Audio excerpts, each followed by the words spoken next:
Hey, welcome to Peak Health Revolution. My name is Logan Grundy. I am a health coach, and today we are going to be talking about wearable technology. Is it beneficial or not, and what are the best use cases for it? So let's get into that. Everyone probably has something at this point, whether that's a watch, a ring, a chest strap, just the stuff that comes off your phone. There's so many options out there for us now about wearable technology that gives us feedback on our health. So we're going to go over those things, talk a little bit about some of the pros, the cons, and what I think the best use case for those things are. So let's start with the pros. Obviously, it gives us information and feedback back about ourselves. And in a time where I feel like a lot of us have pulled away from that intuitive side of ourselves where we can kind of really feel these things, I think that's an important thing for us is that we're like able to look and say, oh, I feel a little bit funny in my chest. Look down, and your watch is telling you that your heart rate is elevated. And then maybe you're able to piece together, I had two coffees earlier in a pretty short amount of time, and I've been running pretty high stress. And you look down and you're like, yeah, my heart rate's way up. So we can kind of piece together maybe the anxiety and the stress that I'm feeling is related to the fact that my life's quite stressful right now. Plus, I just had two strong coffees, and lo and behold, look at that, my heart rate is up. So that's just one example. Or if we're talking about sleep, maybe you can get rings, you can use your phone, you can use different apps, you can use a wristband, whether that's a watch or something like a Whoop band, which is another form of measuring this stuff. And it can give you feedback on how is the quality of your sleep. Maybe you find out that you're having really poor quality sleep, even though you're actually putting in 8 hours of sleep, the quality just isn't there. So then you have to start looking at how can I change my sleep environment, or what can I be doing as far as what I'm eating or drinking or whatnot that will improve the quality of my sleep. So that can be really good feedback in the sense that like when you wake up groggy and you're able to go look at that sleep detail, is it showing the same thing that you're feeling? And okay, now that I is and that's matching and I'm feeling groggy, the information's telling me I didn't have a good sleep, what things can I do to try and adjust that and have a better sleep? So then when the watch or whatever comes back with information saying, hey, you had a bit better sleep tonight, and you wake up and you feel a little bit better, then you say, hey, if I continue to do X, Y, and Z, the quality of my sleep improves. That's a good thing for us.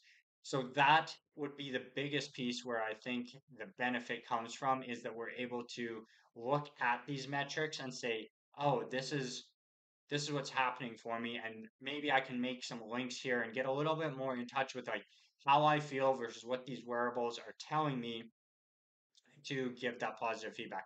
Another really good place where it shines is if you have something more serious, maybe you see that your heart rate is spiking really high, and that's enough concern that you need to be going to the hospital, or that you're able to track it and show the doctor, like, look, it keeps spiking really high. Or, I mean, I know some of their like Garmin watches and stuff. If you're out for a run and it's tracking your run, and then suddenly you stop moving, or it somehow can kind of sense like impact, it'll ask you, hey, are you okay? Do we need to call one of your emergency contacts? And it can do that directly through your phone. So obviously some really good safety features in there as well for us with this technology. Now, what I don't like about all the wearable technology is sometimes we get too reliant on it, or it's almost so fixated on the numbers. So the example I'm going to start with here is 10,000 steps. Everyone thinks that like 10,000 steps is where it's at. They'll look at their watch. I got my 10,000 steps. I must be good for the day. That's great that you're getting that movement in, but we don't want to hyper fixate on that. So the example that I can go with here is maybe you only got 6,000 steps in today, but you went to the pool and swam for an hour with your watch off, or that it just wasn't able to track the movement of your swimming the same way that it tracks you walking or biking or whatever, right? So the idea of 10,000 steps is not to necessarily per se accumulate 10,000 steps. It's to accumulate movement throughout your day. And also we know that like if we just accumulate that 10,000 steps in one single bout through the day to kind of emphasize this versus a whole bunch of little tiny pieces throughout the day, the little tiny ones is much better than just like a 10,000 step jog, let's say. It's much better to be moving throughout that whole day instead of like I sat all day, I went for a run, got my 10,000 steps, and then I sat again all day. It's really about getting movement in versus the exact number. Or another example might be like the calories that it tells you you're burning with exercise. It can be good feedback, but we don't want to get hyper fixated on these numbers. And then sometimes what will happen is people will feel down because like, oh, I didn't hit 10,000 steps, even though they went and swam for an hour and a half, got lots of movement in, or maybe they went to the gym and lifted weights, beneficial, but didn't maybe track that many steps during that.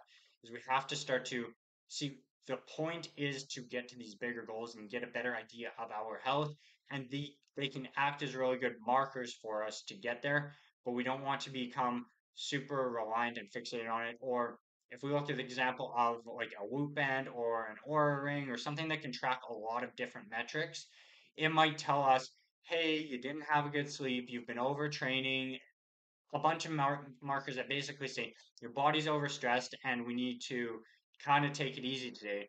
But you're set to go to the gym. You woke up feeling really good. You had good energy all day. Now it's time to go train, and it's telling you that you need to back off and take a rest day.